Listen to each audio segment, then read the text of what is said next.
વિદ્યાર્થી મિત્રો, આજનો આપણો વિષય છે હિન્દી ધોરણ 9 પાઠ 9 નિર્ભય બનો. પાઠનો પ્રકાર છે ઉપન્યાસ અંશ ભાગ 1. એના લેખક છે ફણીશ્વરનાથ રેણુ. પ્રકારની જો વાત કરીએ તો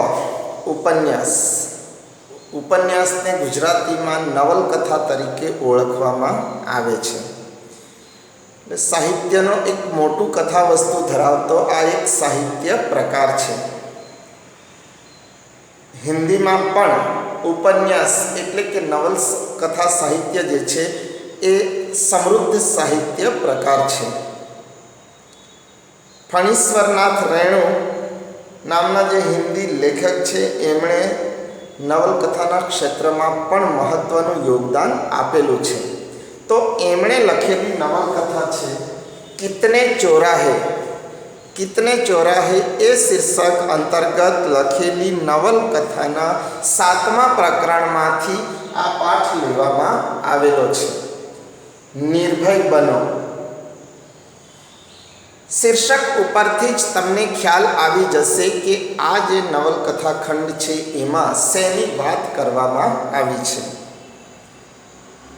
નિર્ભયતાની, નિડરતાની, હિંમતની વાત આ પાઠમાં કરવામાં આવી છે. આપણે સૌ જાણીએ છીએ કે નિર્ભયતા એ માણસના વ્યક્તિત્વ વિકાસમાં મહત્વનું યોગદાન આપનાર એક ઉત્તમ ગુણ છે. તો આ ગુણનો બાળપણથી જ વિકાસ થાય એ માટેના પ્રયત્નો થવા જોઈએ. તો આ જે પાઠ છે એમાં પણ જેનામાં નિડરતા નથી તેને નિડર બનાવવા માટેના પ્રયત્નો આ નવલકથાના જે મુખ્ય પાત્રો છે એમના દ્વારા થાય છે. તો તેનો જ પરિચય આપણને અહીં આ પાઠમાં મળે છે. આપણે સૌ જાણીએ છીએ કે નિડરતા એ માણસને જીવનમાં સફળતા અપાવનારા મહત્ત્વના તત્વોમાં એની ગણતરી થઈ શકે, મહત્ત્વના ગુણ તરીકે એની ગણતરી થઈ શકે. દાખલા તરીકે મહાત્મા ગાંધીજી હોય કે સરદાર વલ્લભભાઈ પટેલ હોય કે વિશ્વના અન્ય નેતાઓ હોય, નેલ્સન મંડેલા હોય, તો આવા બધા જે વિશ્વવિખ્યાત દેશ નેતાઓ છે એ લોકો પણ આ નિડરતાના ગુણને કારણે, નિર્ભયતાના ગુણને કારણે જીવનમાં સફળતા મેળવી શક્યા છે. તો એના ઉપરથી આપણને એ વાતનો ખ્યાલ તો અવશ્ય આવી શકે કે આપણે પણ પોતાના જીવનને સફળતાના શિખર સુધી લઈ જવું હોય તો આ ગુણ આપણામાં કેળવાય એ આવશ્યક છે, જરૂરી છે. એટલે નિડરતાના ગુણને બાળપણથી જો વિકસાવવામાં આવે તો ભવિષ્યમાં એનું સારું પરિણામ મળી શકે છે. તો આ જ વાત આ નિર્ભય બનો એ શીર્ષક અંતર્ગત પાઠમાં આપવામાં આવી છે. જે નિર્ભય નથી તેને નિર્ભય બનાવવાના પ્રયત્નો અહીં આ પાઠના મુખ્ય પાત્રો જે છે એમના દ્વારા થાય છે. હવે કથાનકની જો વાત કરીએ તો સૌથી પહેલાં તો એમાં આવતા જે પાત્રો છે એ પાત્રોનો પરિચય મેળવી લેવો પડે. તો સૌથી પહેલું મુખ્ય પાત્ર છે પ્રિયોદા, એટલે કે એમનું મૂળ નામ છે પ્રિયવંતરાય. બીજું પાત્ર છે મોના તરીકે બધા એમને ઓળખે છે, તો એનું પૂરું નામ છે મનમોહન. ત્રીજું પાત્ર છે કાલુ અને ચોથું પાત્ર છે સૂર્યનારાયણ. તો આ જે ઉપન્યાસ અંશ છે, નવલકથા ખંડ છે, આમાં આ મુખ્ય પાત્રો તરીકે આવે છે અને એમની આસપાસ જ આખું કથાનક જે છે એનો વિકાસ થાય છે. તો હવે કથાનકની જો વાત આગળ કરીએ તો સૌથી પહેલાં જુઓ કે આ જે વ્યક્તિ છે પ્રિયવંતરાય, તો એ સ્કૂલમાં મેટ્રિકમાં અભ્યાસ કરે છે અને એ લોકપ્રિય વિદ્યાર્થી છે. વિદ્યાર્થી અને શિક્ષકો બધા જ એને પ્રેમ કરે છે, પ્રતિષ્ઠા જે છે એ સચવાય એ માટેના બધા પ્રયત્નો કરે છે. એટલે ટૂંકમાં પોતાના વ્યક્તિત્વને કારણે એમણે બધાના દિલ જીતી લીધા છે.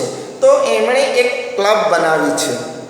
તો એ ક્લબ જે છે એ સમાજ હિતના કામો કરે છે. ત્યાર પછી વાત કરીએ તો કે આ જે ક્લબ બનાવવામાં આવી છે એ ક્લબ દ્વારા દર શનિવારે એક કાર્યક્રમનું આયોજન કરવામાં આવે છે.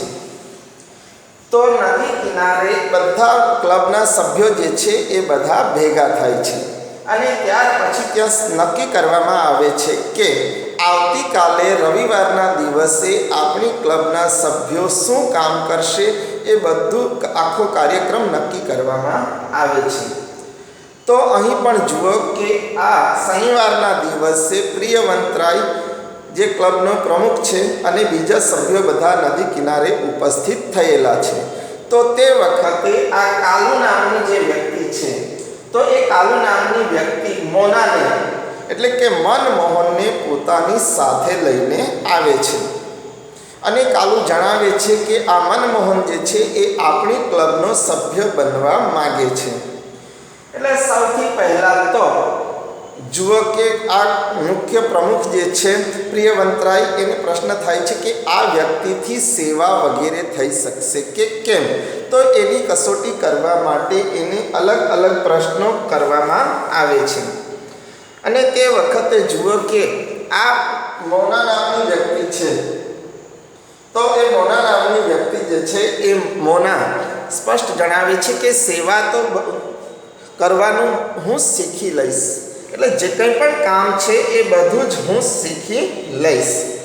અને ત્યાર પછી જુઓ કે તરવાની વાત જે છે તો એ પૂછવામાં આવે છે તો એ જણાવે છે કે મને તરતા આવડતું નથી પણ હું શીખી લઈશ. તો આ પ્રમાણે મોના પ્રિયવંતરાય છે એના પ્રશ્નોના ઉત્તર આપે છે અને ત્યાર પછી એની યોગ્યતા જણાતા પ્રિયવંતરાય દ્વારા એમને પોતાના ક્લબના સભ્ય બનાવવામાં આવે છે. ત્યાર પછી જુઓ કે એને તરતા નથી આવડતું અને એટલા માટે સૂર્યનારાયણ નામની જે વ્યક્તિ છે એને એ જવાબદારી સોંપવામાં આવી છે. તો એને કહેવામાં આવે છે કે તારે મોનાને પણ તરતા શીખવી દેવું પડશે.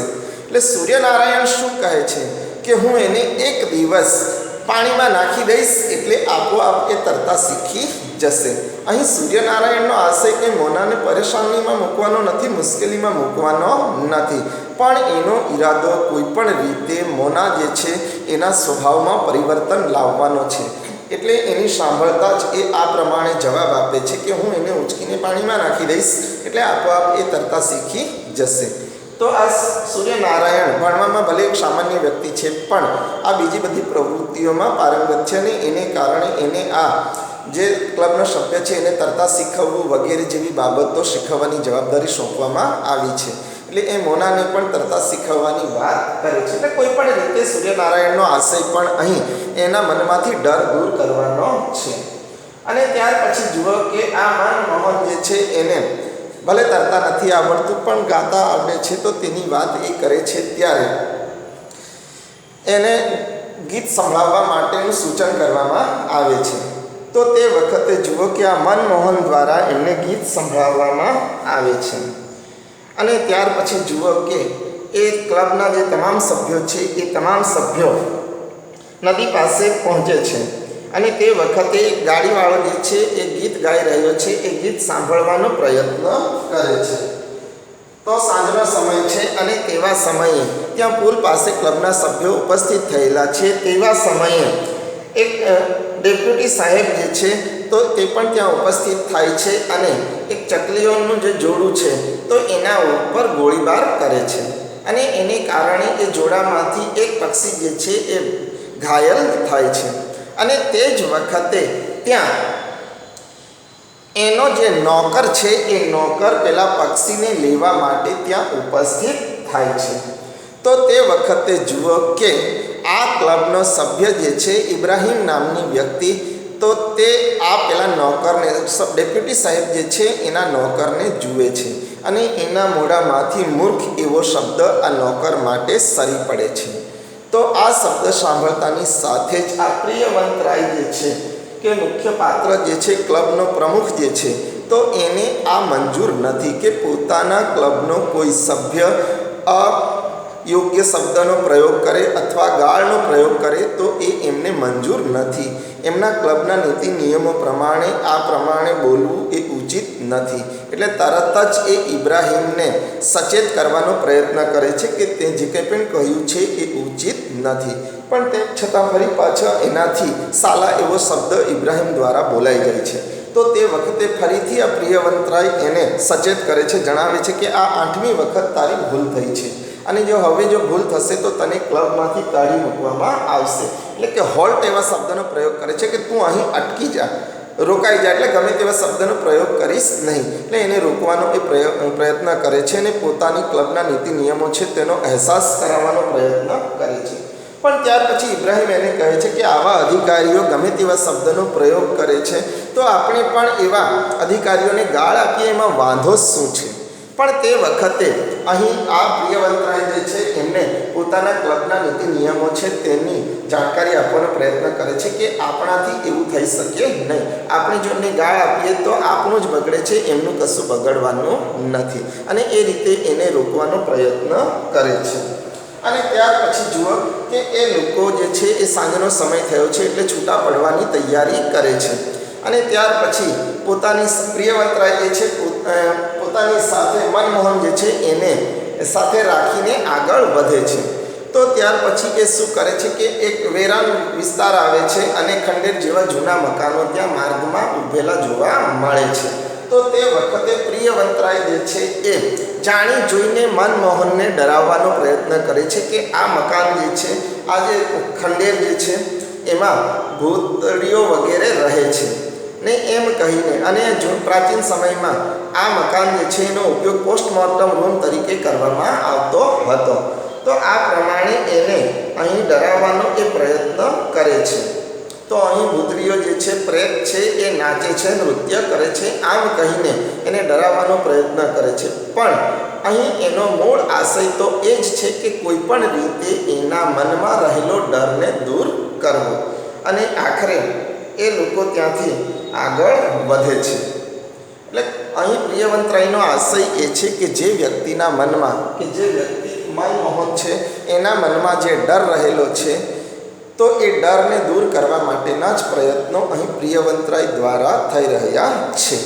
એટલે અહીં આ જે ક્લબ એમણે બનાવી છે એ ક્લબનો આશય જ એવો છે કે એમના ક્લબ સાથે સંકળાયેલા કોઈ પણ સભ્ય હોય તો એના મનમાં આ ડર જેવી બાબત રહેલી હોય કે બીજી કોઈ પણ કચાશ એનામાં રહેલી હોય તો એને દૂર કરવા માટેના પ્રયત્નો એ લોકો કરે છે.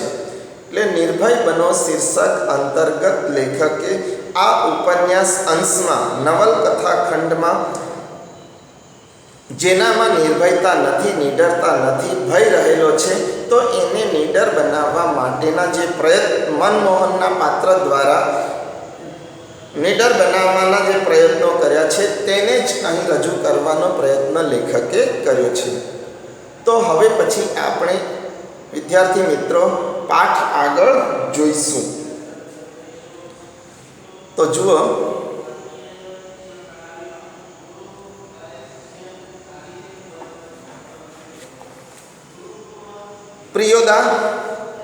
प्रियवंतराय मैट्रिक में पढ़ता है. स्कूल के सभी लड़के और मास्टर उसको प्यार करते हैं. स्कूल ही नहीं, उस छोटे से कस्बे में उसको प्रायः सभी जानते हैं. तो प्रियवंतराय જે છે એ ઓલ્ડ એસએસસી તરીકે જેને આપણે ઓળખીએ છીએ તો એના માટે મેટ્રિક એવો શબ્દ પહેલાં પ્રયોજાતો. તો એ મેટ્રિકમાં અભ્યાસ કરે છે. બધા વિદ્યાર્થીઓ અને શિક્ષકોનો એ પ્રિય વિદ્યાર્થી છે. हर रविवार की सुबह बगल में झोली लटकाकर सन्यासी आश्रम के लिए मुठिया वसूलने निकलता है. कभी अकेला, कभी साथियों के साथ. मुठिया वसूलना मुहावरा है. उसका मतलब होता है अच्छे काम के लिए मुट्ठी भर अनाज मांगना. तो देखिए कि प्रियवंतराय नामक जो व्यक्ति है उन्होंने एक क्लब की स्थापना की है और वो क्लब लोगों की सहायता करने का काम करता है. तो हर रविवार के दिन उनके क्लब के सदस्य लोगों से मुठिया वसूलने के लिए निकलते हैं. मुट्ठी भर अनाज मांगने के लिए निकलते हैं। तो जिस अनाज की वजह से दूसरों की सहायता की जा सके। सन्यासी आश्रम में रहने वाले संत सन्यासी जो है उनको सहायता करने का उनका इरादा है। स्कूल का कोई छात्र या शिक्षक बीमार पड़ा कि प्रियोदा अपनी टोली के साथ उसके घर पर हाजिर। तो देखिए कि ये सन्यास आश्रम के वास्ते ही मुठिया वसूलते हैं, ऐसा नहीं है। लेकिन अगर स्कूल का कोई दूसरा छात्र भी अगर बीमार है, किसी तरह की मुसीबत में फंसा हुआ है, तो ऐसे मौके पर उनका क्लब जो है, क्लब के सदस्य जो है, उनकी सहायता करने के लिए उनके पास उपस्थित होते हैं। हर तरह की सहायता करने का प्रयत्न करते हैं। जब तक रोगी भला चंगा न हो जाए उसका दल सेवा में जुटा रहता है। चंगा मतलब स्वस्थ। तो देखिए कि उनकी स्कूल का कोई छात्र अगर बीमार हो गया है, अस्वस्थ हो चुका है, तो ऐसे मौके पर वो छात्र जब तक चंगा ना हो जाए, ठीक ना हो जाए, स्वस्थ ना हो जाए, तब तक उनका दल जो है उनकी सेवा करता है। मतलब सेवा के उद्देश्य को अपने नज़र के सामने रखते हुए उनके क्लब के सदस्य जो है वो प्रयास करते हैं। रोबी और कालू प्रियोदा के दल में है। उन लोगों ने मनमोहन को भी अपने साथ प्रियोदा के दल में शामिल कर लिया।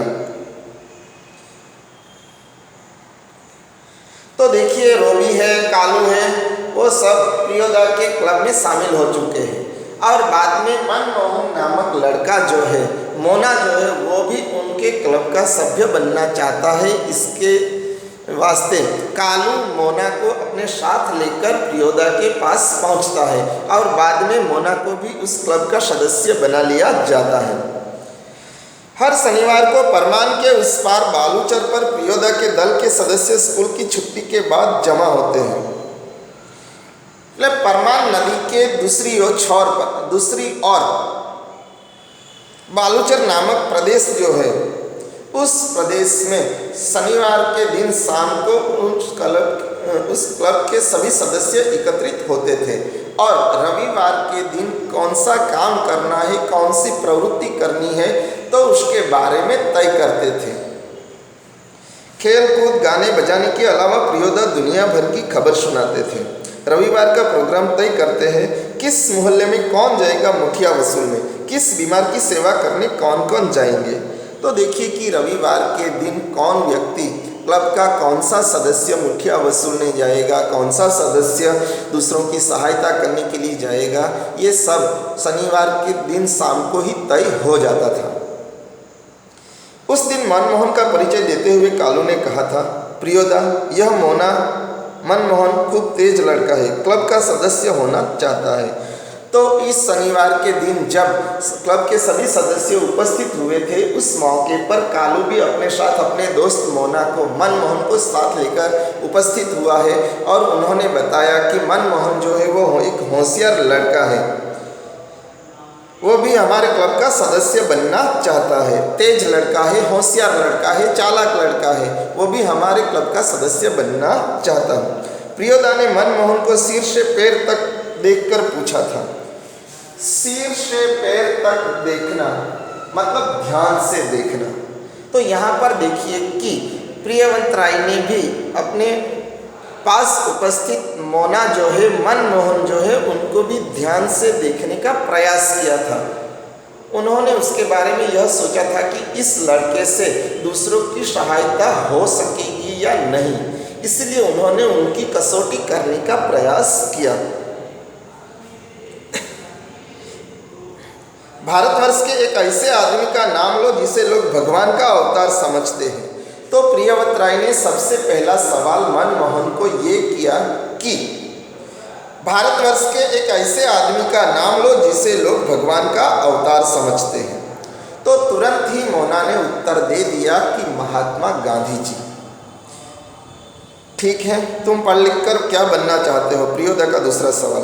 प्रियोदा ने दूसरा सवाल किया कि आप पढ़ाई करने के बाद क्या बनने का इरादा रखते हैं? मनमोहन चुप रहा, फिर बोला वकील। सभी ठठाकर हंसे। तो मनमोहन ने स्पष्ट रूप से अपने हृदय की बात स्पष्ट कर दी कि मैं बड़ा होकर एक वकील बनना चाहता हूँ। सभी ठठाकर हंसे, लेकिन प्रियोदा गंभीर ही रहे। बोले, ठीक है, बीमार लोगों की सेवा करना जानते हो। तो देखिए कि जब मोना ने बताया कि वकील बनना चाहते हैं, दूसरे सदस्य जो वो हंसने लगते हैं, लेकिन प्रियवंतराय अपने मन पर काबू रखते हैं और उन्होंने तीसरा सवाल उनसे किया कि आपके द्वारा बीमार लोगों की सेवा हो सकेगी या नहीं, सीख लेंगे। तो मनमोहन ने तुरंत उत्तर दे दिया उसे कि मैं सेवा करना सीख लूँगा। शाबाश। यदि रोगी हैजा से पीड़ित हो, हैजा मतलब कोलेरा, પાણીથી થતો એક રોગ, દૂષિત પાણીને કારણે ફેલાતી એક બીમારી, તેને હિન્દીમાં हैजा કહેવામાં આવે છે, ગુજરાતીમાં કોલેરા કહેવામાં આવે છે। प्रियवंत राय ने मोना से सवाल किया कि अगर रोगी हैजा से पीड़ित हो तो आपसे ये काम हो सकेगा या नहीं। तो देखिए कि पहले से ही मनमोहन जो है उनको हैजा नामक जो बीमारी है उनसे डर लगता था, इसीलिए जब हैजे की बात आई तो उनके मन से कोई जवाब नहीं निकला। उनको हैजे से डर लगता था, इसीलिए उन्होंने इस सवाल का कोई जवाब नहीं दिया। तो देखिए प्रियव्रत राय को पता लग ही जाता है कि हैजे से लेकर उनके मन में डर समाया हुआ है। હવે પછી આપણે પાર્ટ 2 અંતર્ગત બાકી જે પાર્ટ છે તેને આગળ જોઈશું।